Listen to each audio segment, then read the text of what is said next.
Particles of matter में अगर तुम देखो तो सबसे पहली चीज हमें जाननी है कि atoms are made up of, what are atoms are made up of, atoms are made up of electrons. ये मेरे लिखने का तरीका है, ठीक है। ई इलेक्ट्रॉन नेगेटिव होते हैं, इतना तो सबको पता होता है, electrons, protons and neutrons. Neutrons क्या होते हैं, न्यूट्रल होते हैं, ठीक है, न्यूट्रॉन्स। ठीक, तो सबसे पहले हम देखेंगे first is discovery of electron, ठीक है जी। इसमें लिख सकते हो तुम कैथोड रे एक्सपेरिमेंट, ठीक है। डिस्कवरी ऑफ इलेक्ट्रॉन्स, इलेक्ट्रॉन्स का जो फॉर्मूला होता है या फॉर्मूला नहीं, उसका सिंबल जो होता है दैट इज दिस, ठीक है जी। मैं जब तीनों को बता दूंगा एक साथ ही तब से समझा दूंगा कि ये क्या है। और कैथोड रेज, या ऐसा करते हैं बता ही देते हैं, बस यूं समझो अभी के लिए बस इतना समझो कि जो नेगेटिव जैसे ई के नीचे लिखा हुआ है this number will represent the charge on that atom, sorry on that particle.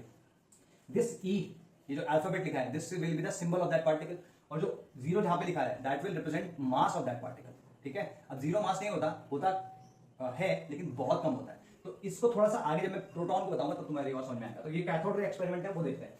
तो मैं इसमें साथ साथ बनाते जा रहा हूं और मैं साथ साथ बोलते जा रहा हूं, you will have to copy that, मतलब तुमको लिखते रहना पड़ेगा। तो वी हैव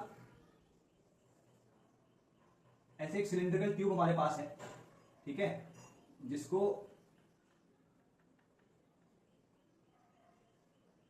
हम कहते हैं डिस्चार्ज ट्यूब, ठीक है, जिसको हम कहते हैं डिस्चार्ज ट्यूब। इसमें होता क्या है कि इसमें दो इलेक्ट्रोड्स या लगे होते हैं या दो टर्मिनल्स लगे होते हैं, किसी भी मेटल के हो सकते हैं। और फिर हमने क्या किया होता है, इस ट्यूब को एक बैटरी से जोड़ा होता है। ये बैटरी के सिंबल्स हैं, ठीक है। अगर अभी तक नहीं पता तो अब पता चल जाएगा। ये बैटरी है, ठीक है। और बैटरी बेसिकली तुम्हारा इलेक्ट्रोड क्या नाम, तुम्हें वोल्टेज प्रोवाइड करती है। तो इसकी जो वोल्टेज थी that was to the tune of 10⁴ voltage, मतलब 10⁴ के ऑर्डर वाली इसकी वोल्टेज है।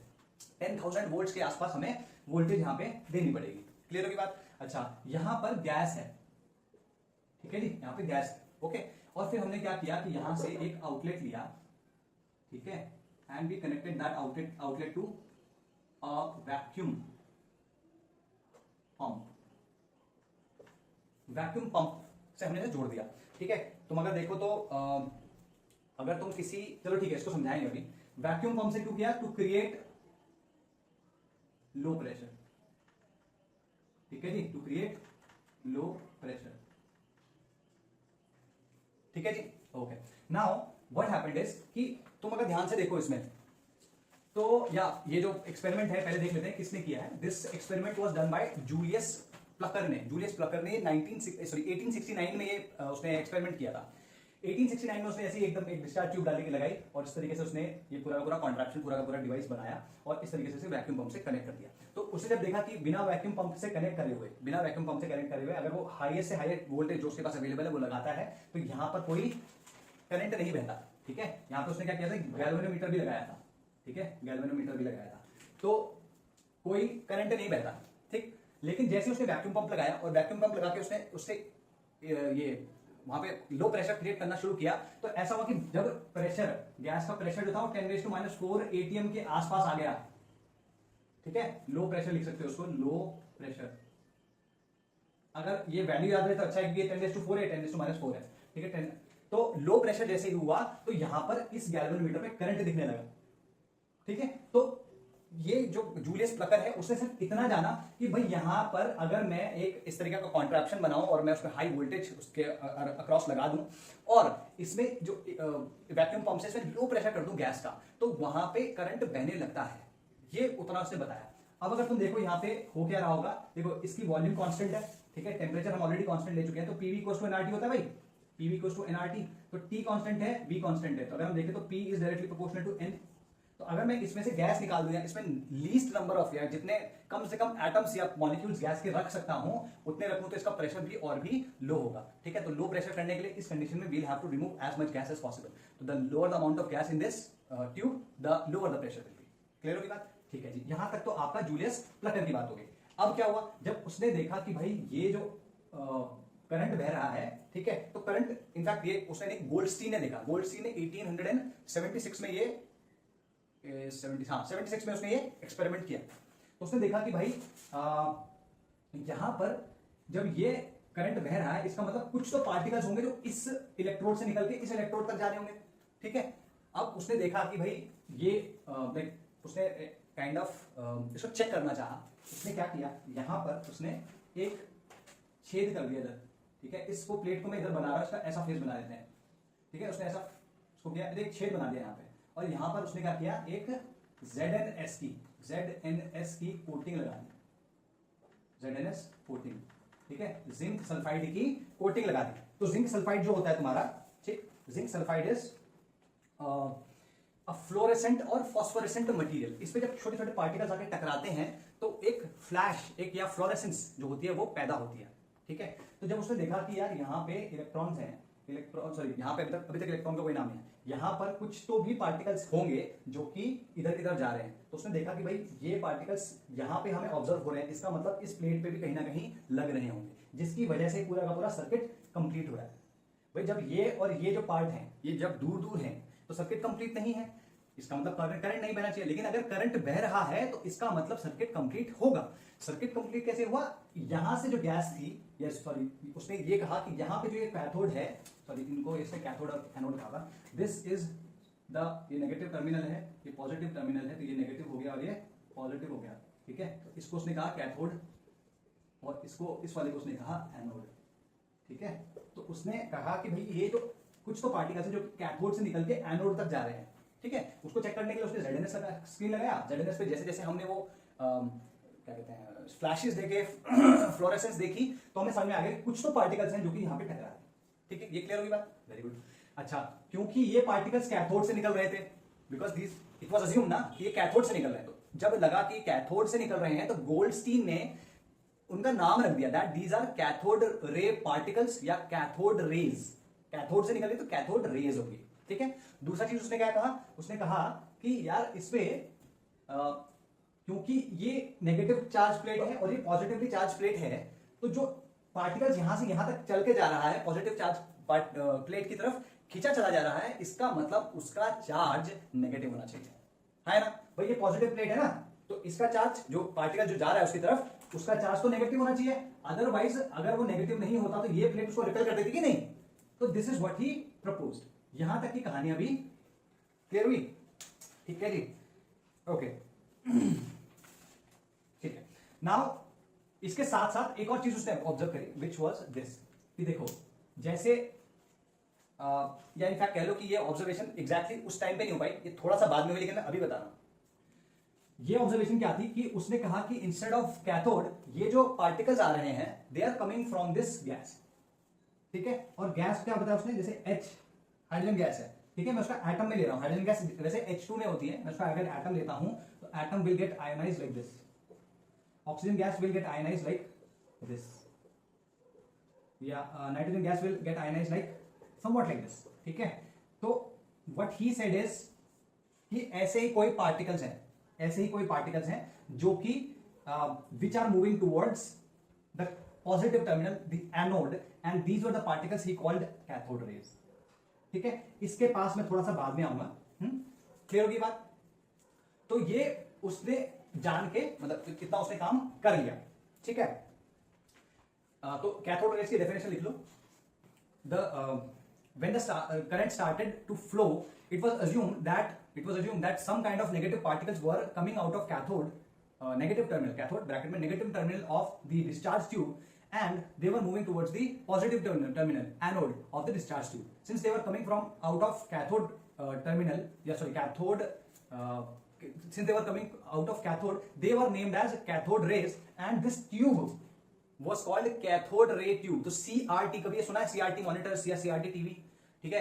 अभी तो तुमको नहीं पता होगा, अभी तो LD और LCD टीवीज आ गए हैं। हमारे जमाने में ऐसा होता था कि बहुत बड़े भारी भरकम टीवी होते थे। इनफैक्ट आजकल अगर तुम किसी उसमें भी जाओ, what do call this, cyber cafe में, तो पुराने वाले मॉनिटर्स रखे होते हैं वो बड़े से, तो उसमें क्या होता है कि ऐसे CRT कैथोड रे ट्यूब पीछे लगी होती थी, जिससे जिसको यूज करके वो पिक्चर जनरेट करते हैं, ठीक है। वो कैसे करते हो एक अलग बात है, बट सिमिलर सा कॉन्सेप्ट होता है उसमें भी, गॉट इट।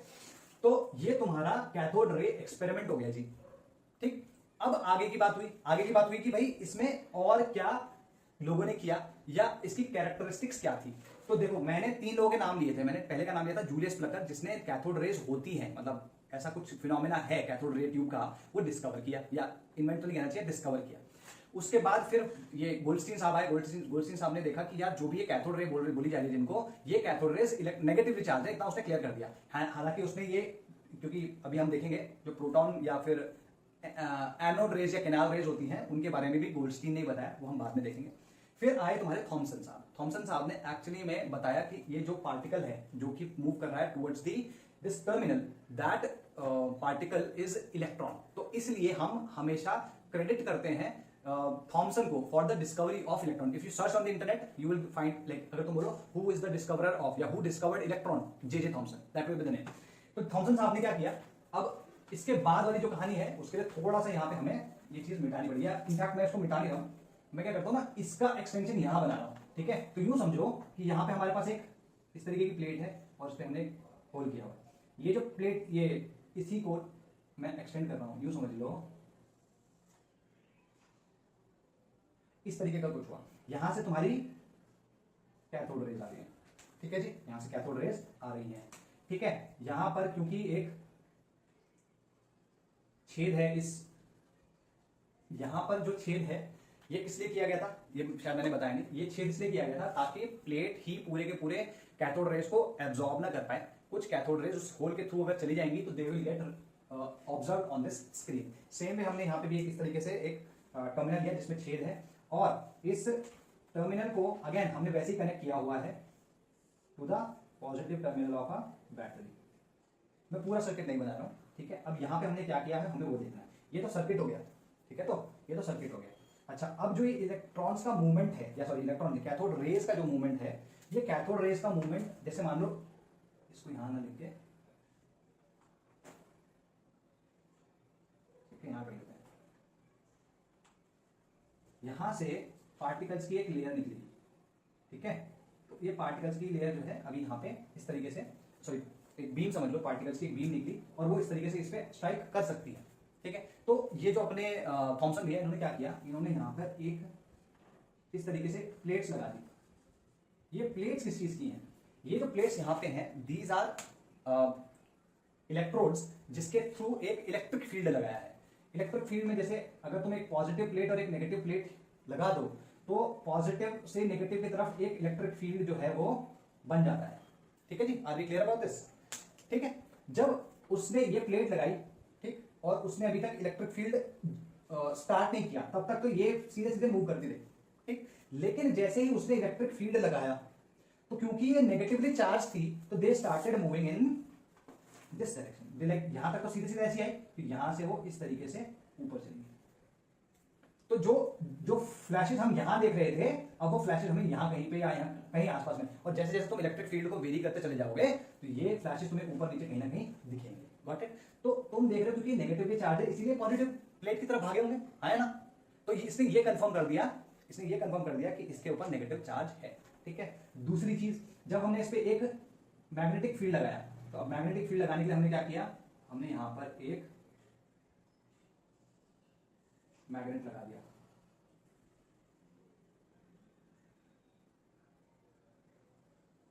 ठीक है। ये नॉर्थ था, ये साउथ था, ठीक है जी। अब जब मैंने इसकी लाइन ऑफ मोशन के परपेंडिकुलर मैंने फील्ड लगाया मैग्नेटिक फील्ड, उसमें भी क्या हुआ, इसने चार्ज को इस तरीके से डिफ्लेक्ट किया जैसे कि कोई नेगेटिव चार्ज होता है, ठीक है। मैग्नेटिक फील्ड में किस तरीके से फोर्स लगता है अभी के लिए बहुत ज्यादा डिस्कस नहीं कर सकते, सिर्फ इतना बता देता हूं कि जो मैग्नेटिक फील्ड होता है और जो तुम्हारा वेलोसिटी होती है, उन दोनों के परपेंडिकुलर जो डायरेक्शन होता है, ठीक, उसकी तरफ तुम्हारा फोर्स लगता है, ठीक है। तो कितना लगेगा क्या लगेगा वो अभी मैं जा ही नहीं रहा उस तरफ, ठीक है। बस इतना है कि जब इलेक्ट्रिक फील्ड लगा तो भी ये मूव कर गया, और जब मैग्नेटिक फील्ड लगा तो भी ये मूव किया। दोनों टाइम पे इसने ऐसे ही बिहेव किया कि ये जैसे कोई नेगेटिव चार्ज हो, ठीक है। अगर न्यूट्रल होता तो बिल्कुल भी डिफ्लेक्ट नहीं होता, अगर पॉजिटिव होता तो इस केस में नेगेटिव प्लेट की तरफ भागता, है ना। और जब मैग्नेटिक फील्ड लगाया तब वो पॉजिटिव चार्ज की तरह बिहेव करता, ठीक है। दूसरी चीज, इसको कैरेक्टरिस्टिक्स में लिख लेना। पहला पॉइंट लिखो, ऐसे लिखो, characteristics of cathode rays, characteristics of cathode rays. इसमें पहला पॉइंट लिखो, when electric field was applied, to a beam of cathode rays, they deflected towards the positive electrode, positive plate. ठीक, this showed that they were negatively charged. Same observation was taken when a magnetic field was applied perpendicular to their line of motion or direction of motion. ठीक, that also indicated that it is charged and it is negatively charged at that. ठीक, second चीज, अब हमें जानना है कि भाई ये मास वाले हैं कि नहीं, भाई इसमें मास है भी कि नहीं. तो what they did is basically they put up plate. तो इसमें इस तरीके से लिखना that when these rays were obstructed by when these rays were obstructed by a solid material, they cast a shadow of that material. ठीक है, पहली चीज. And when a particular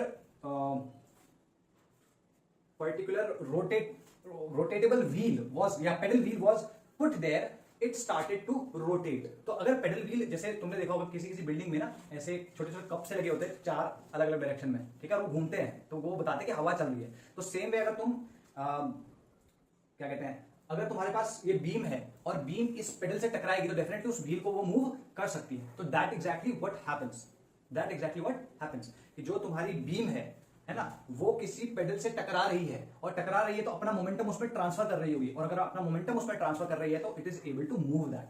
since it is able to move that, we can be sure that these particles had mass. तो लिख लो when they were obstructed by, ये point लिखना, when they were obstructed by a solid material, they cast a shadow, and when a pedal wheel was put in their path, it started to rotate. This goes on to show that they have mass, they are made up of matter. ठीक है, they are not massless.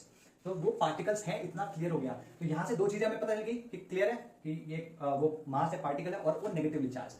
तीसरी चीज क्या हुई? तीसरी चीज ये हुई कि जब हमने उसमें जैसे यहां पे हमने देखा तो इधर पे उसने फ्लोरेसेंस प्रोड्यूस करनी शुरू करी. ठीक, तो when they were deflected when they were let out of this hole, they collided with the zinc sulfide layer applied on the inner wall behind the anode. They produced sparks, they produced flashes, which goes on to show that again they are particles. ठीक है जी. कुछ और properties लिख लो. एक property लिख लो that cathode rays are able to penetrate through thin sheets of aluminium and other metals. They are able to penetrate through thin sheets of aluminum and other metals. ठीक है जी. They affect photography plates. ये 4 अलग अलग properties हो गई तुम्हारी, नहीं sorry 5 अलग अलग प्रॉपर्टीज. एक तो क्या बताया मैंने कि उनके पास मास है, दूसरा क्या बताया कि उनके पास चार्ज है, तीसरा क्या बताया कि वो फ्लोरेसेंस प्रोड्यूस करते हैं, चौथा क्या बताया कि अगर मेटल थिन मेटल शीट्स हो तो उनको पार कर जाती है, और पांचवा हमने बताया कि दे अफेक्ट फोटोग्राफी प्लेट्स. ठीक है जी. अब जो सबसे इंपॉर्टेंट ऑब्जर्वेशन है इसका वो ये है कि अगर तुम यहां पर गैस चेंज करते हो तो इसका जो ये बिहेवियर है this behaviour does not change. ठीक है, तो तुम पहले पॉइंट लिखो. द नेचर और behaviour of the cathode raise was independent of the electrode या कैथोड यूज्ड. ठीक है, was independent of the material of the cathode used and the gas which was used in the discharge tube. ये पहली चीज लिख लेना. Now what is this behaviour? ये behaviour क्या है? तो ये बिहेवियर है तुम्हारा स्पेसिफिक चार्ज. ठीक है, स्पेसिफिक चार्ज. ठीक है, ये बिहेवियर यूं समझो कि ये तुमने कोई सी भी गैस यूज करी और तुमने इलेक्ट्रिक फील्ड सेम रखा, तो यहां और जो करंट आ रहा है तुम्हारे यहां से वो भी करंट, या इस वोल्टेज को भी तुमने सेम रखा हुआ है, यहां प्रेशर भी सेम है, गैस डिफरेंट है, तो जो तुम्हारे पार्टिकल्स आ रहे हैं उनका डिफ्लेक्शन उतना ही था जितना इससे पहले वाली गैस है इसके बाद वाली गैस का. तो ये डिफ्लेक्शन चेंज नहीं हुए. क्लियर होगी बात? ठीक है, इलेक्ट्रिक फील्ड का जो हमने मैग्नीट्यूड लगाया था वो भी चेंज नहीं हुआ. तो ये हुआ कैसे, उसको समझने की कोशिश करते हैं. स्पेसिफिक चार्ज एक क्वांटिटी होती है जिसको हम कहते हैं charge to mass ratio of a particle. किसी भी पार्टिकल का चार्ज टू मास रेशियो उसका स्पेसिफिक चार्ज कहलाता है. ठीक है, चार्ज या coulomb per unit KG, charge per unit mass. Simple सी बात. क्लियर होगी बात? ठीक है जी. तो इन जनरल अगर हम बोलेंगे तो specific charges Q by m. For electrons ये क्या हो जाएगा? For electrons specific charge SC is equals to E upon ME. E is charge on an electron. ठीक है, और ME is the mass of on an electron. तो ये यूं समझो, जब उसने कहा कि ये मास है, इनमें मास है, और उनके ऊपर कुछ चार्ज भी है, और क्योंकि ये गैसेस डिफरेंट होने के बावजूद भी, ये बहुत इंपॉर्टेंट पॉइंट है, ध्यान से सुनना, कि गैसेस चेंज होने के बावजूद भी इनका बिहेवियर चेंज नहीं हो रहा है, इसका मतलब they must be some very fundamental particles, even more fundamental than the atom itself. क्योंकि atoms according to Dalton's atomic theory क्या था, दे एटम्स वर डिफरेंट, मतलब डिफरेंट एलिमेंट्स के एटम्स डिफरेंट थे, लेकिन डिफरेंट एलिमेंट्स या डिफरेंट गैसेस के different होने के बावजूद भी इन पार्टिकल्स का बिहेवियर सेम है। इसका मतलब these atoms all these atoms contained this fundamental particle. This particle was more fundamental than the atom itself. Got this? For electrons S equals to E by me. तो E by me को मैं इस तरीके से लिख देता हूँ, तो गोला गोला बड़ा हो गया, E upon me। तो उसने मेजर कैसे किया, उसने क्या किया कि उसने एक बार तो पहले इलेक्ट्रिक फील्ड लगाया था, फिर उसने अलग से मैग्नेटिक फील्ड लगाया, लेकिन अब उसने क्या किया, दोनों के दोनों फील्ड एक साथ लगा दिए। तो तुम देखोगे कि जैसे ये तुम्हारी इलेक्ट्रिक फील्ड लगी है, इलेक्ट्रिक फील्ड ने ऊपर की तरफ इलेक्ट्रॉन, पॉजिटिव चार्ज प्लेट ये है, ये नेगेटिव है, यहाँ पे उसने इलेक्ट्रॉन को ऊपर खींचना शुरू किया। अब मैंने यहाँ पे मैग्नेटिक फील्ड इस तरीके से लगाया है कि भाई जो इलेक्ट्रॉन है उस पर फोर्स नीचे की तरफ लगे, तो इलेक्ट्रिक फील्ड जो फोर्स लगा रहा है वो ऊपर की तरफ लगा रहा है, और जो मैग्नेटिक फील्ड लगा रहा है वो नीचे की तरफ लगा रहा है। अगर हम किसी तरीके से इन्हें बैलेंस कर दें, अगर हम इन्हें किसी तरीके से बैलेंस कर दें, फोर्सेस को इक्वल कर दें, तो जो इलेक्ट्रॉन है, जो भी कैथोड रे पार्टिकल है, इट विल गो स्ट्रेट। क्यों? क्योंकि उसमें नेट फोर्स जीरो है, ना तो वो ऊपर जाएगा ना वो नीचे जाएगा, तो इट मूव्ड स्ट्रेट। उस कंडीशन पे इन्होंने कैलकुलेशंस जब की तो E by m came out to be 1.76 into 10 raised to 11 coulomb per kg। This is what they got. ठीक है, तो इसके बेसिस पे उन्होंने कहा since this specific charge is constant and it is independent of the nature of the gas और nature of the gas or the material of the cathode used, that means this particle is supposed to be a very fundamental particles, more fundamental than the atom itself। ठीक है, ये clear हो गया। तो ये यहाँ पे कहानी थोड़ी सी यहाँ पे खत्म होती है, क्योंकि डिस्कवरी ऑफ इलेक्ट्रॉन हो चुकी है, और उसके बारे में एक हमने मैथमेटिकल जो टर्म है वो हमने कैलकुलेट कर लिया है, which is E by m specific charge that is equal to 1.76 into 10 raised to 11 coulomb per kg। ये कैसे आएगा मैं अभी आगे बताऊंगा। ठीक है जी, या तुम्हें चलो अभी बताते हैं, अगर ये करना हो तो कभी कैलकुलेट कैसे। वैसे तुमको पता है, मैंने लास्ट चैप्टर में बताया था, E की जगह तुम क्या लिख सकते हो, 1.6 into 10 raised to -19 कूलम्स। ठीक है, और Me की जगह लिख सकते हो 9.1 into 10 raised to -31 kg। तो बस अब इसको करोगे तो कितना है, यहाँ माइनस 12 आ जाएगा, तो 6 ये आ जाएगा 16/9.1 into 10 raised to 11 C per kg। अगर तुम इसको इससे डिवाइड करोगे ये जाएगा। ठीक है, तो चलो नाउ ये चीज आ गई। अब हमें ये भी तो जानना है कि इलेक्ट्रॉन का, किसी भी एक इलेक्ट्रॉन का चार्ज कितना, अगर वो फंडामेंटल पार्टिकल है इसका मतलब उसका चार्ज कांस्टेंट होना चाहिए। उसका चार्ज ऐसा नहीं होना चाहिए मैंने इस गैस से इलेक्ट्रॉन निकाला तो इसका चार्ज कुछ है, और मैंने इलेक्ट्रॉन किसी दूसरी गैस से निकाला तो उसका चार्ज कुछ और है। ठीक है, it needs to be constant. तो ये प्रूव कैसे हुआ? ठीक है, मैं इस वाले को मिटा नहीं रहा हूं, ये जो ऊपर मैंने बनाया मैं उसको मिटा नहीं रहा हूं, मैं इसको मिटा रहा हूं सिर्फ, और यहीं पे मैं तुम्हारा नेक्स्ट पार्ट करता हूं which is called Millikan's oil drop experiment. तो ये लिख लेना, ये भी नहीं मिटा रहा हूं मैं। ये हेडिंग जो है तुम्हारी, ये हेडिंग ये नहीं है, अभी मैं एक दूसरी हेडिंग लिख रहा हूं, दैट हेडिंग इज, इसको लिखना है मुलिकन्स ऑयल ड्रॉप एक्सपेरिमेंट। ठीक है, ये तुम्हारी एनसीईआरटी में दिया हुआ है, अदरवाइज पढ़ने का कोई ऐसा औचित्य नहीं है, कोई रीजन नहीं है। बस ये समझा दूंगा इसमें कि क्या उसने किया और फिर क्या रिजल्ट आया, उससे ज्यादा हमें समझने की जरूरत नहीं है। तो हुआ क्या कि एक ऐसे उन्होंने एक चेंबर लिया, ठीक है जी, मुलिकन भाई साहब ने फिर क्या किया, यहाँ पे 2 इलेक्ट्रोड प्लेट्स लगा दी। ठीक है जी, अच्छा, यहाँ पर उन्होंने एक एटमाइजर जैसे अगर तुम नाई की दुकान में जाते हो तो फुसफुस करने वाला होता है ना, जैसे तुम्हारे बाल को गीले करता है, ठीक है, वो, या फिर कॉलिन होता है, कॉलिन घर पे ना वो साफ करने वाला, तो ऐसे पिचकारी से देते हैं, तो जो वाटर को as gaseous particle vapour droplets में जो चेंज कर देता है, that is called an atomiser. तो सिमिलर चीज है, उन्होंने एक एटमाइजर यहाँ पे रखा। ठीक है, एटमाइजर,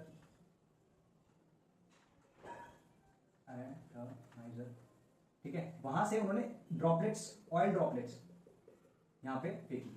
अब उन्होंने क्या किया, यहां पर एक प्लेट है जो कि पॉजिटिवली चार्ज है, या यूं समझ लो अभी चार्ज नहीं रखा हुआ है इस पे, ये ड्रॉपलेट्स को इस छेद के थ्रू पास कराया गया। तो पास करके कहां जाएंगे, यहां कहीं पे, तो ये 2 इलेक्ट्रोड्स के बीच में आ गई। अब ठीक, अब यहां पे क्या किया, इधर से एक्स रेज निकाल, एक्स रेज, ठीक है, एक्स रेज यहां पे फेंकी गई। एक्सरे फेंकी गई तो एक्सरे का बाकी तो हम बहुत सारा आगे पढ़ेंगे, बट एक्सरे की जो फंडामेंटल क्वालिटी होती है वो ये होती है कि वो जो भी एयर उसके संपर्क में आती है उसको आयनाइज कर देती है, ठीक है। और यहां पे हमने एक टेलीस्कोप लगा दिया,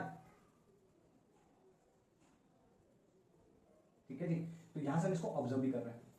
इधर से इसमें जब गैस या एयर आयनाइज, इस आयनाइजेशन की वजह से क्या हुआ, जब गैस या एयर आयनाइज कर दी गई तो ये जो ड्रॉपलेट्स हैं they might pick up positive और negative charge from that air. भाई अगर इलेक्ट्रॉन्स निकले तो उसने इलेक्ट्रॉन एब्जॉर्ब कर लेने, अगर पॉजिटिव चार्ज के संपर्क में आया तो पॉजिटिव चार्ज, तो they can be either positive और नेगेटिव। अब क्योंकि ये वाटर ड्रॉपलेट्स हैं however small, they will be definitely falling down due to the action of gravity. तो एक फोर्स, मैं ऐसा कर रहा हूं यहां पे सारी की सारी ड्रॉपलेट्स को मिटा रहा हूं, मैं सिर्फ और सिर्फ एक ड्रॉपलेट को यहां पे कंसीडर कर रहा हूं जिसके ऊपर हम पूरी बात करेंगे। तो उस ड्रॉपलेट के ऊपर मैं कुछ फोर्सेस ड्रॉ कर रहा हूं। यहां पर इसके ऊपर क्या फोर्स लग रहा है, mg इन दी डाउनवर्ड डायरेक्शन। क्लियर होगी बात? ओके, नाउ व्हाट हैपेंड, इस पे अगर मान लो नेगेटिव चार्ज होता, मान लो इसमें नेगेटिव, भाई नेगेटिव पॉजिटिव कोई सा भी आ सकता है, तो मान लो नेगेटिव चार्ज आया, अगर नेगेटिव चार्ज आया तो ये जो प्लेट हमने इसको पॉजिटिव रखा, इसको नेगेटिव रखा, तो नेगेटिव इसको रिपेल करेगी, पॉजिटिव इसको अट्रैक्ट करेगी। तो जो पॉजिटिव फोर्स है वो किधर लगेगा, या सॉरी इलेक्ट्रोस्टैटिक फोर्स है किधर लगेगा, ऊपर की तरफ। क्योंकि फोर्स अब ऊपर की तरफ लग रहा है तो अगर ये फोर्स बैलेंस नहीं है, या तो नीचे मूव कर सकता है या फिर ऊपर मूव कर सकता है, लेकिन अगर हमने इसको बैलेंस कर दिया तो it can become stationary, it can become stationary. तो ये एक्सपेरिमेंट करने के बाद उसने, मुलिकन ने कंक्लूजन क्या निकाला, जो मैंने यहाँ पे सब हिंदी में या अंग्रेजी में मिक्स करके समझाया है, you need to write that in your own words what happened, ठीक है। मैं एक बार बोल जरूर दूंगा दोबारा। तो कंक्लूजन क्या उसने बोला, that every time the charge on the droplet was a multiple of 1.6 into 10 raised to minus 19 coulombs which was known as E। तो इन जनरल अगर हम लिखना चाहें तो Q ऑन एनी ड्रॉपलेट, किसी भी ड्रॉपलेट में उसने कहा कि Q is equal to N into E आता है, where N is an integer, N integer है, ठीक है जी।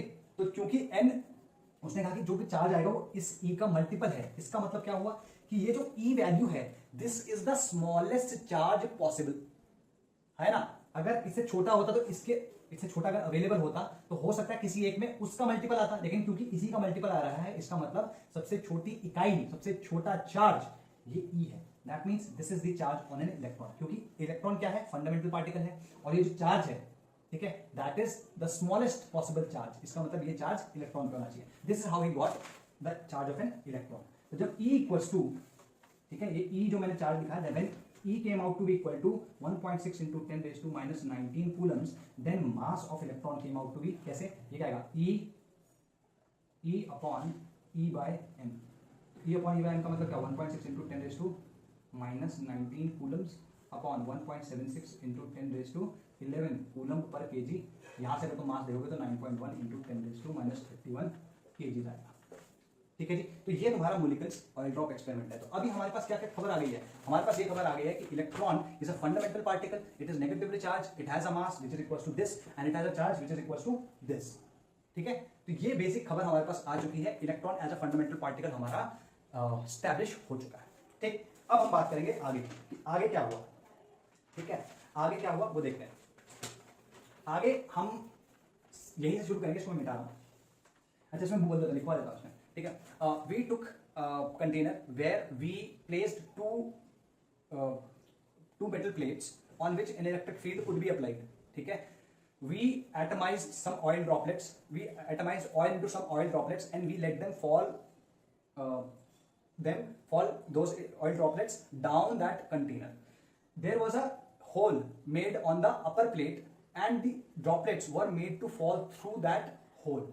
When they reached between the two plates, X-rays were incident on the air between the two plates, ठीक है। The X-rays ionized the air between the two plates and hence charged these oil droplets, ठीक है, ये oil droplets charge हो गए।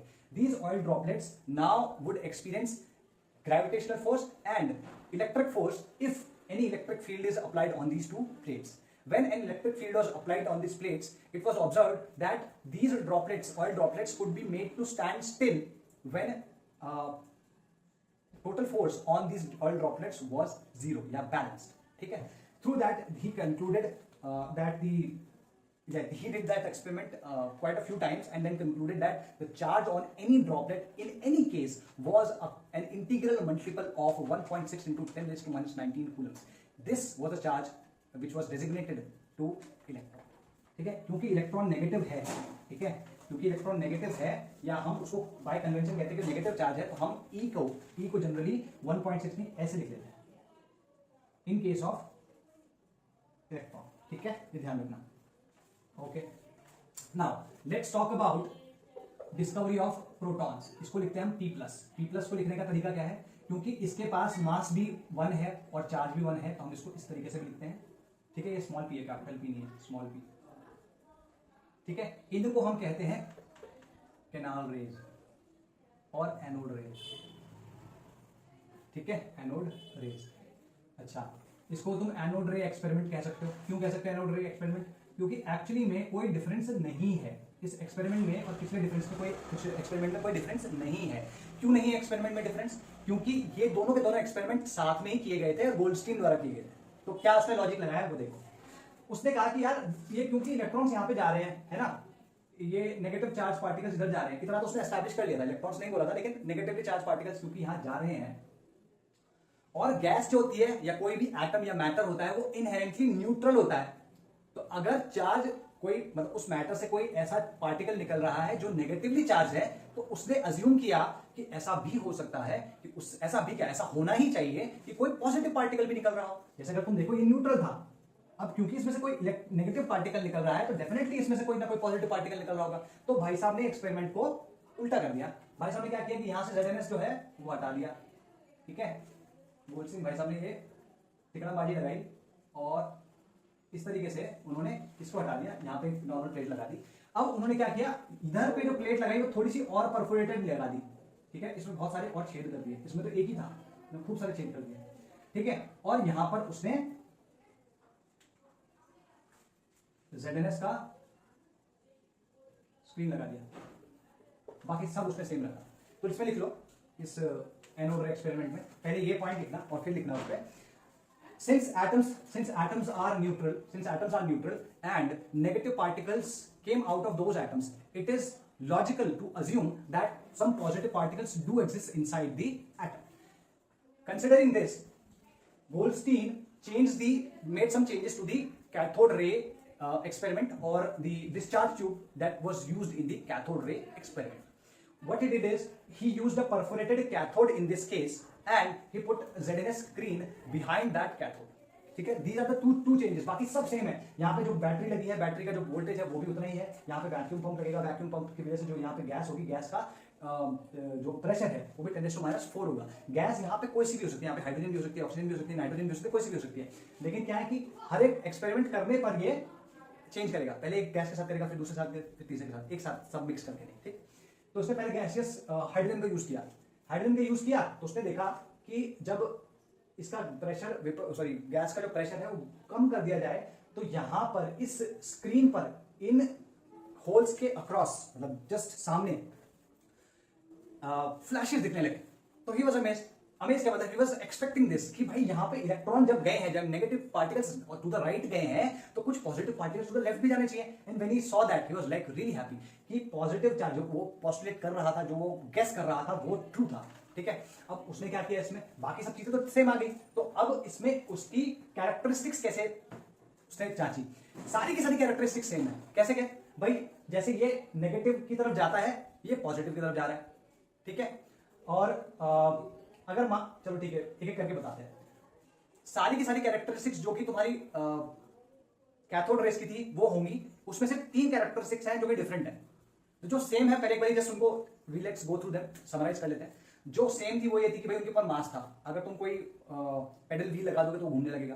तुम कोई matter रख दोगे, सब्सटेंस रख दोगे तो वो उसकी शैडो क्रिएट कर देगा. ठीक, और अगर ZNS का स्क्रीन रखा है, तो वहां पे फ्लोरेसेंस प्रोवाइड करेगा.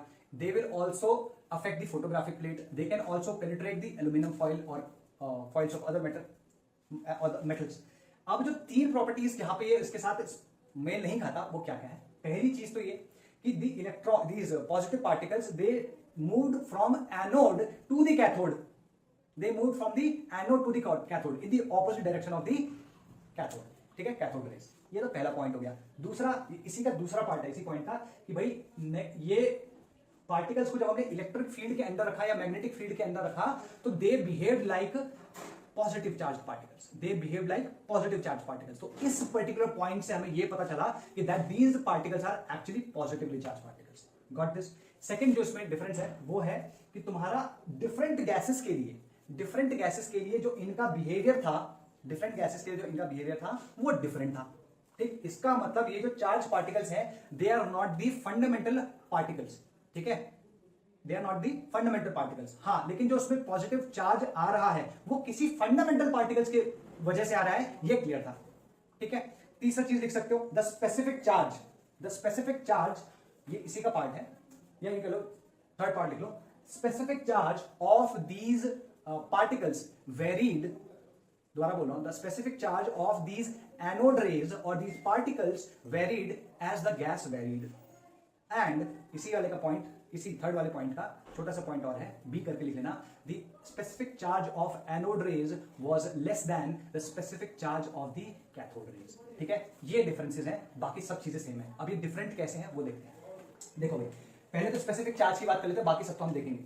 ठीक है, स्पेसिफिक चार्ज क्या होता है, Q बाय M। तो अज्यूमिंग कि इलेक्ट्रॉन पे जो चार्ज है वही चार्ज लेट से प्रोटॉन पे भी वही चार्ज है ना, जो इलेक्ट्रॉन पे चार्ज है वही, तो ये दोनों के दोनों इक्वल है, मतलब ये इक्वल है। और तुम अगर M की बात करो तो यहाँ पे Me है और यहाँ पे MP है, क्लियर होगी बात? ये Me जो होता है बहुत कम होता है एज कंपेयर टू दिस। ये कितना होता है भाई, this MP is equal to 1.67 into 10 raise to -24 kg। तुम्हें याद होगा, sorry 27 kg, not 24 kg, 27 kg। तुम्हें याद होगा, ये हमने लास्ट उसमें देखा था। तो अगर ये इतना है और ये कितना होता है भाई, 9.1 इंटू 10 रेज टू -31 kg, तो इसमें 10 रेज टू -4 का डिफरेंस है।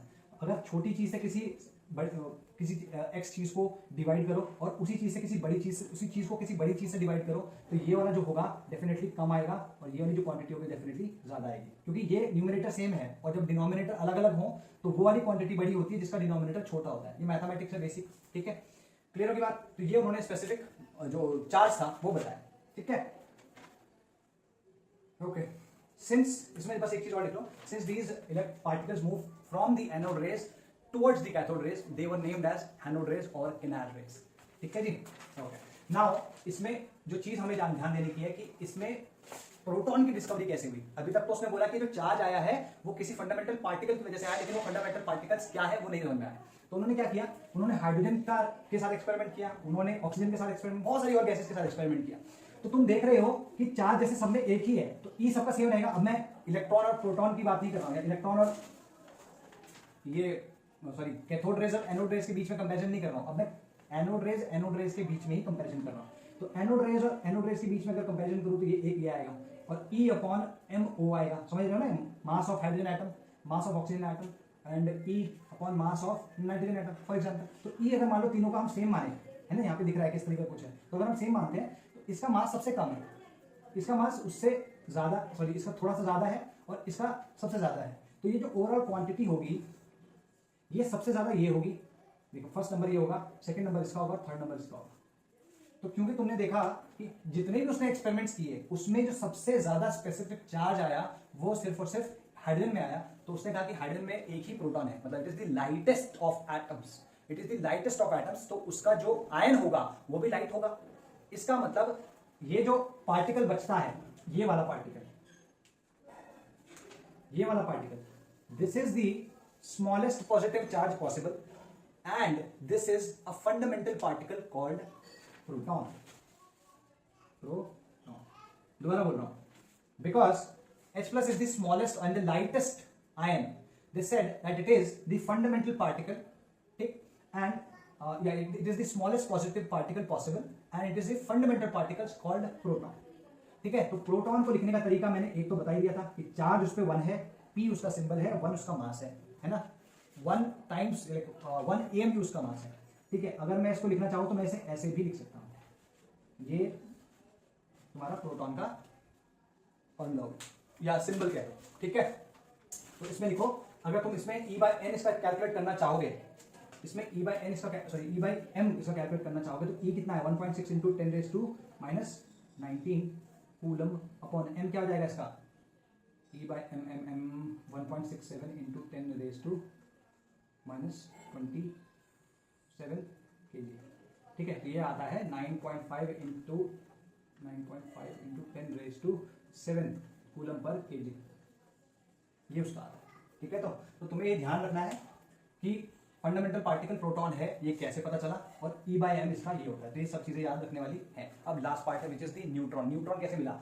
न्यूट्रॉन तुम अगर देखोगे तो न्यूट्रॉन एक्चुअली में पूरे 46 साल तक नहीं मिला after the discovery of proton. तो प्रोटॉन, सिर्फ प्रोटॉन ही प्रोटॉन हमको पता था, हमें न्यूट्रॉन पता ही नहीं था। तो प्रोटॉन और इलेक्ट्रॉन को मिला के हमने बहुत सारे मॉडल्स दिए, तो जो मॉडल हम पढ़ते नहीं है। ठीक, जब न्यूट्रॉन 1932 में चैडविक के द्वारा डिस्कवर किया गया, तब जाके हमने इसके बारे में या इसको इंक्लूड करना शुरू किया अपने इलेक्ट्रॉनिक मॉडल्स में।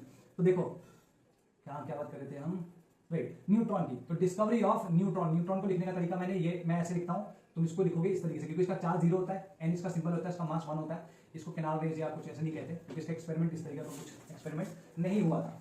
ये कोई एक्सपेरिमेंट नहीं हुआ था यहाँ पे। ठीक है जी, ये एक्सपेरिमेंट हुआ क्या, इसने क्या किया, ही बॉम्बार्डेड, लिख लो, he bombarded a thin sheet of beryllium with alpha particles. अभी अल्फा पार्टिकल क्या होता है ध्यान से देखो, अल्फा पार्टिकल हीलियम होता है। हीलियम क्या होता है, 4 2 इस तरीके से होता है हीलियम। अगर मैं इसके 2 इलेक्ट्रॉन निकाल दूं तो क्या जाएगा, He2+ चार्ज आ जाएगा इस तरीके से। ये जो होता है हाई स्पीड में जब मूव करता है, हाई स्पीड में जब मूव करता है, हम इसको अल्फा पार्टिकल कहते हैं। ठीक है, तो उसने क्या किया, बेरिलियम को लिया, बेरिलियम को उसने बॉम्बार्ड किया हीलियम के आयंस के द्वारा। और यहां पे देखो मैंने पॉजिटिव चार्ज नहीं लगाया, क्योंकि ये जो रिएक्शन मैं लिख रहा हूं यहाँ पे, this is a nuclear reaction, और न्यूक्लियर रिएक्शन में इलेक्ट्रॉन का कोई काम नहीं होता है। Now you can see that इसमें कार्बन का एक एटम मिला या कार्बन का एक न्यूक्लियर मिला और एक न्यूट्रल पार्टिकल मिला। तो पहली चीज तो ये है कि अगर तुम देखो तो ये एक न्यूक्लियर रिएक्शन है, और न्यूक्लियर रिएक्शन अभी इस पर्टिकुलर चैप्टर में, और केमिस्ट्री की बात कर रहा हूं, इस पर्टिकुलर चैप्टर में 12th में न्यूक्लियर केमिस्ट्री में पढ़ेंगे, उसके अलावा सब जगह तुम्हारी केमिकल रिएक्शंस यूज होंगी। दूसरी चीज की अगर तुम ध्यान से देखो तो इसमें हम ये इसको क्या बोलते हैं, ये याद है ना, this is called atomic number and this called mass number. तो हम देखते हैं कि इसमें एटॉमिक नंबर और मास नंबर्स जो है वो बैलेंस हो। यहाँ पे देखो 4 2 6 4 2 6 6 0 6 9 4 13 12 1 13, तो हमें Mn और An दोनों बैलेंस करने पड़ते हैं। ठीक है, और इस केस में न्यूक्लियर रिएक्शन में these atoms can be created and they can be destroyed. Atoms can be created and destroyed. तो तुम देख रहे हो कि यहाँ पे atoms destroy हो गए, atoms produce भी हो गए। ये सबसे पहले मैंने दिखाया था तुम्हें, वही रिएक्शन है। तो यहाँ पे ये पार्टिकल मिला, इनको इसने इलेक्ट्रिक फील्ड, मैग्नेटिक फील्ड और दोनों फील्ड के थ्रू डाला, तो तीनों के तीनों केसेस में it did not gate deflected. ठीक है, तो इससे क्या पता चला कि ये कोई भी चार्ज नहीं है इनमें, ये न्यूट्रल है, दे हैव 0 चार्ज।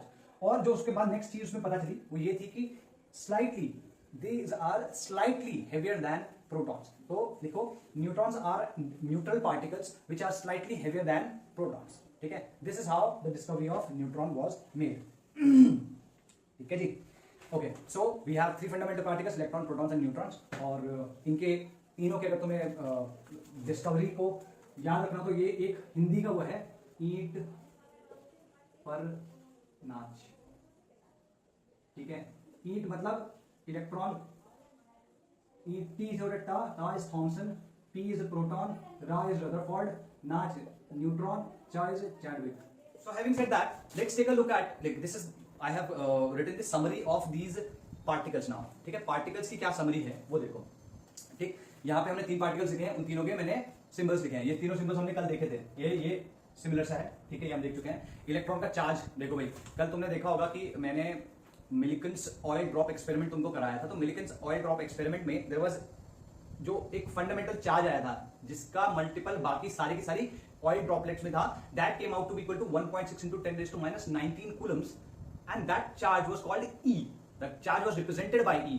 तो वो मैंने यहाँ E से रिप्रेजेंट किया है। तो नेगेटिव चार्ज मैंने इसको माइनस ही लिखा है, minus 1.6 into 10 raised to minus 19 coulombs, और इन ESU it is minus 4.8 into 10 raised to minus 10 ESU। Same है, क्योंकि एग्जैक्टली इसका ऑपोजिट नेचर होगा, तो हमने यहाँ पे से प्लस E लिख दिया, 1.6 into 10 से सब। ठीक है जी, ये तुम्हें समझ में आ गया होगा। अब यहाँ पे बात करते हैं मास। मास जो है वो हम इलेक्ट्रॉन, प्रोटॉन और न्यूट्रॉन का मास देख चुके हैं। हाँ, हालांकि हमने AMU में नहीं देखा होगा, AMU में मैंने और लिख दिया, बाकी तो सब चीजें सेम है। ठीक, और इनके जो डिस्कवरर हैं, मैंने कल तुम्हें एक एक्रोनिम दिया था, ईट पर नाच, ठीक है, ईट पर ई इलेक्ट्रॉन, टी थॉमसन, प मींस प्रोटॉन, र मींस रदरफोर्ड और नाच एन फॉर न्यूट्रॉन एंड च फॉर चैडविक, ईट पर नाच। लेकिन यहाँ पे ये रदरफोर्ड भैया जो है ना, ये थोड़े से मेरे को रिस्की किस्म के हाथ नहीं लगते हैं। ये इनके एज इफ की कोई पीआर एजेंसी हो रही होगी उस वक्त, इनका नाम बड़ा हुआ है। इन्होंने क्या किया है कि लाइक जैसे गोल्डस्टीन है, यहाँ पे मैंने दोनों का नाम लिखा हुआ है, गोल्डस्टीन एंड रदरफोर्ड। ये मैंने लिखा क्यों है, इसलिए लिखा है क्योंकि गोल्डस्टीन ने एनोड रेस और कैथोड रेस, बेसिकली जो जूलियस प्लकर था उसने कैथोड रेस होती है कुछ टाइप की, उसने ऐसा कुछ बताया था, कुछ फिनोमेना होता है। लेकिन कैथोड रेस एग्जैक्टली जो नेम दिया था गोल्डस्टीन ने दिया था, और उसी ने फिर जो पॉजिटिव पार्टिकल्स थे उनको एनोड रेस नाम दिया था। तो इन अ वे उसने प्रोटॉन का जो हाइड्रोजन का आयन था उसका पता लगा लिया था, ठीक है जी। अब उसने उसको नाम प्रोटॉन नहीं दिया, प्रोटॉन नाम भाई साहब इन्होंने दिया है। तो ये ऐसा लगता है जैसे कि सब कुछ काम वाम करके रखते हैं लोग, अभी ये देखते हैं कि हाँ यार ये इतना सा जो पार्ट है ये मतलब मेरी तरफ से इसमें एक कंट्रीब्यूशन है, तो ये प्रोटॉन इन्होंने बोला तो भाई साहब के नाम पे अब प्रोटॉन की डिस्कवरी आ जाती है। अगर कहीं पे भी तुम गूगल पे सर्च मारोगे तो प्रोटॉन के नाम की डिस्कवरी रदरफोर्ड के नाम पे ही आएगी, ठीक है। ओके, अभी मैं एक और एक्सपेरिमेंट बताऊंगा जिसको कहा जाता है, इनफैक्ट हमारी एनसीईआरटी की बुक में भी ये लिखा है, रदरफोर्ड गोल्ड फॉइल एक्सपेरिमेंट या रदरफोर्ड अल्फा स्कैटरिंग एक्सपेरिमेंट। वो भी गीगर मार्स्टेन है जो इसके स्टूडेंट्स थे, उन्होंने किया था, तो भाई साहब के पास क्रेडिट उसका है, ठीक है। ये सब चीजें छोटी मोटी कहानियां हैं, ठीक है, इन सब के बारे में पता चलता रहेगा। एक चीज और बता देता हूं, प्रोटॉन जो है, प्रोटॉन इज H+, ये जो H+ आयन है दिस इज प्रोटॉन, ठीक है, गॉट इट, ये ध्यान रखना है। इसको जल्दी से इसका स्क्रीनशॉट लो और हम आगे बढ़ते हैं, ठीक है जी। अब आगे की बात, कुछ क्वेश्चन ऐसे करते हो तुम, तो इसको उतारो, मैं कुछ क्वेश्चन करवाता हूं तुमको। देखो भाई, एक दो चीजें हैं, एक तो ये है कि अगर मैं बोलूं 1 coulomb and 1 ESU, what is the relationship. अगर तुमसे जानना चाहो कि क्या रिलेशनशिप है तो कैसे निकालोगे, ठीक है। 1.6 × 10⁻⁹ Coulomb's is equal to 4.8 × 10⁻10 ESU, यही है ना। तो अगर तुम ध्यान से देखो, मैं इस से डिवाइड कर दूं यहाँ, या दोनों को 1.6 × 10⁻, तो लेट्स से मैं ऐसे कर देता हूं, इस नंबर से 1.6 × 10⁻⁻19 मैंने दोनों तरफ डिवाइड कर दिया, तो यहाँ क्या जाएगा 1 coulomb, this will come out to be equal to 3 × 10⁹ ESU। तो हमारे पास ये एक रिलेशनशिप आ गया, ठीक है। अब इसका जो यूनिट फैक्टर याद होगा तुमको, यूनिट फैक्टर कैसे बनाते हैं, इससे डिवाइड कर दो इसको या फिर इसको डिवाइड कर दो इससे, है ना। तो यूनिट फैक्टर तो कभी भी कन्वर्ट करने के लिए आएगा तो आप कन्वर्ट कर सकते हो, ठीक है। दूसरा क्या है, अगर मैं मास ऑफ इलेक्ट्रॉन लूं या mass of proton is to mass of electron तुमको बोलूं, तो तुम इसको कैलकुलेट करके देखोगे तो it will come out to be equal to 1836 ये रेशियो आएगा हमेशा, ठीक। अगेन दूसरी चीज अगर तुम ऑब्जर्व करना चाहो तो ये कल मैंने क्या कहा था, neutron is a neutral particle which is slightly heavier than that, heavier than proton. तो यहाँ पे अगर तुम ध्यान से देखो तो ये 1.6726 × 10⁻27 या 1.6749 × 10⁻27 kg। अगर तुम ध्यान देखो तो सेकंड प्लेस ऑफ डेसिमल तक तो सेम है, बट इसके बाद आगे बढ़ रहा है तो स्लाइटली इससे ज्यादा हेवियर है। लेकिन अगर तुम इसको सेकंड प्लेस ऑफ डेसिमल तक लोगे तो ऑलमोस्ट इक्वली लोगे, क्लियर होगी बात। यहाँ पे भी तुम देख सकते हो 1.089, ये जो 93 को हटा दो, 1.008 जो है that comes out to be the mass of ये AMU में, sorry, that comes out to be the mass of neutron in AMU, और 1.007 जो आता है वो प्रोटॉन का आता है, ठीक है जी। अच्छा, do I have another question, ठीक है। अच्छा, ये एक और क्वेश्चन इसमें देखो, जैसे E की बात कर रहे हैं, ठीक है। अब से जब कभी भी मैं E लिखूंगा, स्मॉल E लिखूंगा जब कभी भी, तो उसका मतलब क्या होगा, स्मॉल E का मतलब हुआ भाई, स्मॉल E का मतलब हुआ 1.6 × 10⁻⁻19 कूलम्स और 4.8 × 10⁻10 ESU, ठीक है। इसका मतलब हमेशा ही होगा। तो अगर मैं कहता हूं 2E, ठीक है, 2E मतलब 2 × 1.6 × 10⁻19 कूलम्स में अगर हम बात करें, तो अगर मैं 5E की बात कर रहा हूं तो भी 5 × 1.6 × 10⁻19। इसी तरीके से मैं NE की बात करूंगा तो उसका मतलब क्या हुआ, N × 1.6 × 10⁻19, आया ना, क्लियर होगी बात, ठीक है जी। अच्छा, अगर मान लो मैं 1 मोल इलेक्ट्रॉन का चार्ज बोलूं, 1 मोल, याद रुक जाओ, इससे पहले एक चीज देख लेते हैं। N इलेक्ट्रॉन्स है, अगर मैं बोलता हूं एक Na के ऊपर, एक आयन के ऊपर कितना चार्ज है, ठीक है। तो तुम देख रहे हो कि यहाँ पर आयंस तुम्हें पता है कि बनते कैसे हैं, कि पॉजिटिव आयन कब बनता है जब एक इलेक्ट्रॉन लूज कर दिया जाता है एटम के द्वारा, और नेगेटिव आयन कब बनता है जब एटम के द्वारा एक इलेक्ट्रॉन एक्सेप्ट कर लिया जाता है। तो Na+ जो है इट कंटेन्स 1E चार्ज, ठीक है। तो 1.6 × 10⁻19 कूलम्स, ठीक है, Na+। अच्छा, अगर मान लो Mg2+ की मैं बात करूं तो यहाँ पे क्या होगा, यहाँ पे 2 इलेक्ट्रॉन्स जा चुके हैं तो उसके बाद 2 पॉजिटिव चार्ज है, तो charge will be this 2 into 10 raised to minus 2 into 1.6 into 10 raised to minus 19 coulombs। अगर मान लो इसी तरीके से मैं Al3 प्लस की बात कर रहा हूँ या लेट्स से CO3 2 माइनस की बात कर रहा हूँ, तो यहाँ पे चार्ज कितना है 3e, यहाँ पे चार्ज कितना है माइनस 2e है ना। Cl माइनस की बात करूंगा तो माइनस e। क्लियर होगी बात? क्लियर? अच्छा, एक अल्फा पार्टिकल करके मैंने कल बताया था, अल्फा पार्टिकल क्या होता है He2 प्लस। तो He2 प्लस क्या होता है, दो चार्ज हुआ ना, इस पे डाई पॉजिटिव हुआ तो इस पे चार्ज कितना हुआ 2e, ये ध्यान रखना, ठीक है। तो so these are some examples जिसमें हम e का, तो e का यूसेज जो है वो ये तुमको क्लियर होना चाहिए, ठीक है जी। अब एक और चीज लास्ट देख लेते हैं, दैट इज कि अगर मैं एक मोल चार्ज बोलूं, एक मोल इलेक्ट्रॉन्स का चार्ज, मैंने क्या बताया था 1 फैराडे के इक्वल आता है, आया ना, charge on 1 mole electron equal to 1 faraday. तो मैं क्या लिख सकता हूं Na into E is equal to 1f, या f लिख लो, आया ना, ये ध्यान रहेगा। एक मोल इलेक्ट्रॉन्स, एक इलेक्ट्रॉन का चार्ज है ना, तो charge on 1 mole electrons will be equal to 1 faraday. तो ये इलेक्ट्रॉन नहीं है, this just represents this quantity 1.6 into 10 raised to minus 19 coulombs, ठीक है जी। अच्छा, इसके अलावा कुछ चीजें हैं जो कि हम अभी नहीं, nuclear chemistry which comes in your second year या 12th में आएगा, that is called nuclear chemistry. तो न्यूक्लियर केमिस्ट्री में हमारे पास ये जो जैसे यहाँ पे पार्टिकल्स है, तो फंडामेंटल पार्टिकल्स हैं जो कि जिससे हर एक एटम मिलकर बना ही है, फॉर श्योर है। अब कुछ पार्टिकल्स ऐसे होते हैं जो प्रेजेंट होते हैं, कभी कभी प्रेजेंट नहीं भी होते हैं, और कभी कभी ऐसा होता है कि कुछ न्यूक्लियर रिएक्शंस होती हैं तो उसमें प्रकट हो जाते हैं एकदम से, ठीक है। तो वो होते नहीं है वहां पे लेकिन प्रकट हो जाते हैं, ठीक। तो वो सारे के सारे पार्टिकल्स को हम नॉन फंडामेंटल पार्टिकल्स कह सकते हैं, ठीक। वो पार्टिकल्स तुम्हारे न्यूक्लियर केमिस्ट्री में आएंगे या न्यूक्लियर फिजिक्स या जो भी तुम मॉडर्न फिजिक्स पढ़ोगे 12th में, उसमें आएंगे। उनके बारे में कुछ नाम बताया था, जैसे क्वार्क्स हो गए, ये इलेक्ट्रॉन, न्यूट्रॉन एंड प्रोटॉन, ठीक है। ये जो बने होते हैं proton and neutron, they are made up of quarks, ठीक है। क्वार्क को अप क्वार्क और डाउन क्वार्क नाम से जाना जाता है, ठीक है। इतना ही इसका लिखा जो है कि ये अप क्वार्क या डाउन क्वार्क नाम से जाने जाते हैं, ठीक। तो अगर हम देखें कि इलेक्ट्रॉन्स किससे या सॉरी प्रोटॉन्स या न्यूट्रॉन किससे मिलकर बने, तो हमें पता है कि वो किससे मिलकर बने, हालांकि उनके बारे में हम डिस्कस ज्यादा नहीं करते। Same way there is neutrino, anti neutrino, there is positron, there is graviton, there is gluon, there is pi meson, है ना। ये सारे के सारे हैं जो कि वहां पे आएंगे। तुम अगर इसको अभी नहीं भी लिखो तो भी कोई फर्क नहीं पड़ता, जिसको जिज्ञासा हो या जिसको क्यूरियोसिटी हो वो थोड़ा बहुत देख सकता है, and they can research on it if they have time in the world, ठीक है जी। Let's talk about atomic models now, ठीक है। मैंने कल बताया था कि भाई अरेंजमेंट ऑफ एटम या अरेंजमेंट ऑफ फंडामेंटल पार्टिकल्स को ही हम एटॉमिक मॉडल कहते हैं। अब हमने जब देखा कि भाई एटम इंडिविजिबल नहीं है, वो डिवाइड हो सकता है और बहुत छोटे छोटे पार्टिकल से मिलकर बना है, तो हमें ये जानना भी तो जरूरी है ना कि वो पार्टिकल्स उसमें रखे कैसे गए हैं, ठीक है। वो पार्टिकल्स उसमें रखे कैसे गए हैं, तो क्योंकि वो पार्टिकल्स को रखने का हमें अंदाजा लगाना है, और ये ध्यान रखना भाई, nobody has seen an atom. जब किसी ने एटम नहीं देखा तो इलेक्ट्रॉन, प्रोटॉन और न्यूट्रॉन तो डेफिनेटली नहीं देखा। ये है कि हमने उनकी प्रेजेंस फील की है, ठीक है। जैसे जो कैथोड रेस थी वो दिख नहीं रही थी, लेकिन जब उन्होंने ZNS स्क्रीन से टकराया तो हमें क्या फ्लैशेस दिखे, तो भाई अगर फ्लैश है तो कुछ ना कुछ तो प्रेजेंट रहा होगा ना, भगवान जी तो ना कर रहे होंगे, ठीक है। तो इसका मतलब वहां पे कुछ ना कुछ पार्टिकल्स होंगे। So we have not seen them but we know that they are there. तो एटम क्योंकि हमने नहीं देखा तो हम ये भी नहीं कह सकते कि एटम में एक्चुअली में वो पार्टिकल्स किस तरीके से लोकेटेड है। तो हम क्या करते हैं, हम गेस वर्क करते हैं, ठीक। तो गेस वर्क में क्या है, जो इन्फॉर्मेशन मुझे आज है मैं उसके हिसाब से जो बेस्ट पॉसिबल मॉडल हो सकता है मैं वो क्रिएट करता हूँ, ठीक। और जब तक कोई उसके अगेंस्ट कोई या कोई ऐसा फिनोमिना, ऐसा कोई ऑब्जर्वेशन नहीं आता जो कि मेरा मॉडल एक्सप्लेन नहीं कर सकता, तब तक मेरा मॉडल वैलिड है, ठीक है। जब तक कि मेरे मॉडल के द्वारा जितनी भी ऑब्जर्वेशंस है वो सारी की सारी एक्सप्लेन की जा रही हैं, तब तक मेरा मॉडल वैलिड है। जिस दिन किसी ऑब्जर्वेशन को एक्सप्लेन करने में मेरा मॉडल असमर्थ हुआ या कर नहीं पाया उसको एक्सप्लेन, तो उस दिन मेरा model will be disregarded, discredited, got it.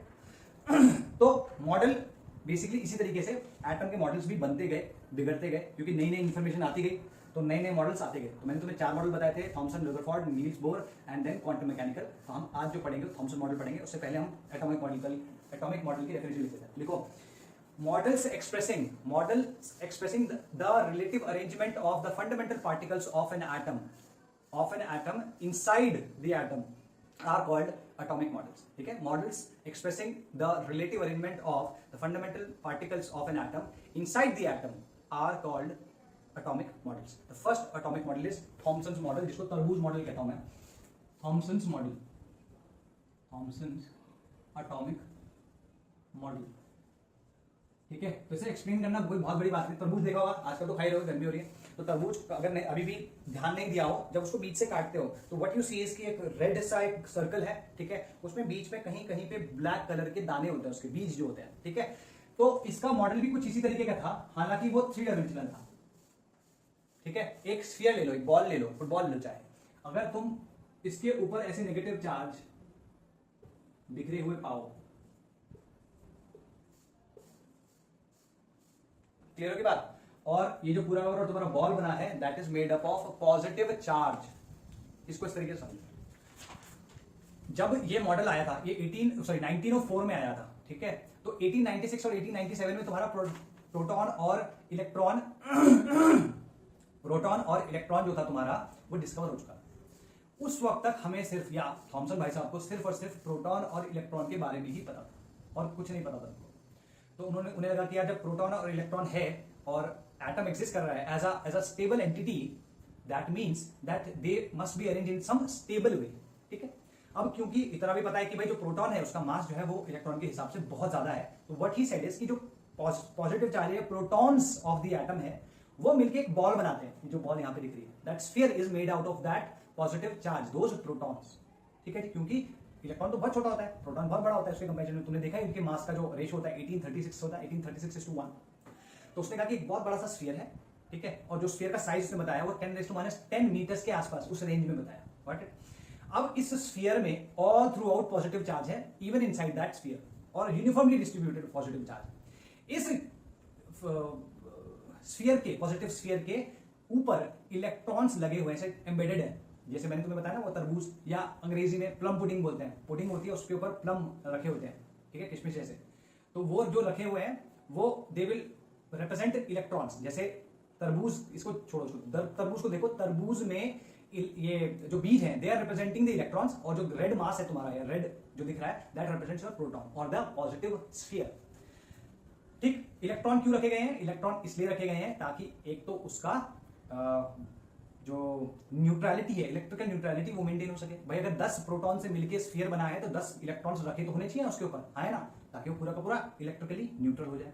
दूसरा ये कि इलेक्ट्रॉन्स इस तरीके से रखे होते हैं कि उनका इलेक्ट्रोस्टैटिकली मोस्ट स्टेबल कॉन्फिगरेशन होता है। कैसे देखो, जैसे मान लो एक स्फीयर मान लो तुम, अब यहाँ पे तुम एक स्फीयर को इमेजिन करो, अगर मैं उसके ऊपर 2 चार्ज रखा तो क्या मैं अगल बगल रखूंगा? क्या करेंगे वो? रिपेल करके क्या करेंगे? बिल्कुल ऑपोजिट एंड्स पे चले जाएंगे एक डायमीटर के, ठीक है। इस तरीके से तुम देखोगे कि तुम जितने भी इलेक्ट्रॉन्स रखोगे they will try to align themselves और position themselves in the most stable electrostatically stable configuration, ठीक। तो इसमें लिख लो, atom is a positively charged uniform sphere, atom is a positively charged uniform sphere of the order of 10 raised to minus, bracket में बस ऐसे लिख लेना 10 raised to minus 10 meters, 10 raised to minus 10 metre bracket में लिख लेना, ठीक है। on which electrons are embedded to maintain electrical neutrality and to give most stable electrostatic configuration, ठीक है जी। इसमें सेकंड चीज लिखो, since proton is much heavier than the electron, he assumed most of the mass of the sphere to be made up of protons only, okay, ठीक है। तो ये 2 चीजें हो गई, ये तुम बना लेना, इसमें कुछ नहीं करना, तुम्हें बस 2 चीजें दिखानी है। एक तो तुम्हें ये दिखाना है कि ये प्रोटॉन्स से मिलकर बना है, ठीक है, या पॉजिटिव स्फीयर, और जो ये क्या है? इलेक्ट्रॉन्स। हालांकि ये सारे जितने रखे हैं सारे के सारे इलेक्ट्रॉन्स हैं, ठीक है। तो इसमें 2 उनकी प्रॉब्लम, 2 गलतियां थी। पहली थी, अगर तुमने इस नेगेटिव चार्ज को इस पॉजिटिव स्फीयर के ऊपर रखा है, और नेगेटिव और पॉजिटिव चार्ज क्या करते हैं? दे कैन कंबाइन, तो ये डिस्चार्ज क्यों नहीं हुए, ये न्यूट्रलाइज क्यों नहीं हुए, ठीक है। That's the first thing. Second चीज जो ये एक्सप्लेन नहीं कर पाया वो ये था कि जो अभी मैं आगे बताऊंगा, गेगर मार्सडेन एक्सपेरिमेंट, जो अल्फा स्कैटरिंग एक्सपेरिमेंट है, उसमें जो ऑब्जर्वेशन आई थी उनको एक्सप्लेन नहीं कर पाया, तो इसको डिस्क्रेडिट कर दिया गया। तो 1904 में ये मॉडल आया और 1909 में वो एक्सपेरिमेंट हुआ, तो 5 साल तक ये मॉडल चलता रहा, 5 साल के बाद इसको खारिज कर दिया गया। तो इसमें देखो drawbacks, it could not explain why the two charges are not getting neutralized on contact with each other. It could not explain why the 2 charges did not neutralize on contact with each other. Second, the model did not give any explanation, the model could not explain the observations of the Geiger. अच्छा, Geiger मासडेन की spelling नहीं आ रही होगी ना तुमको?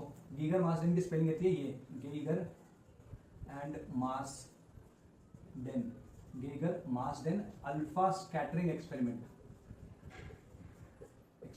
ठीक है? Geiger Marsden alpha scattering experiment, ये जो है इसको, इसकी जो ऑब्जर्वेशन थी ये एक्सप्लेन नहीं कर पाया, ठीक? तो ये इसके ड्रॉबैक्स हो गए।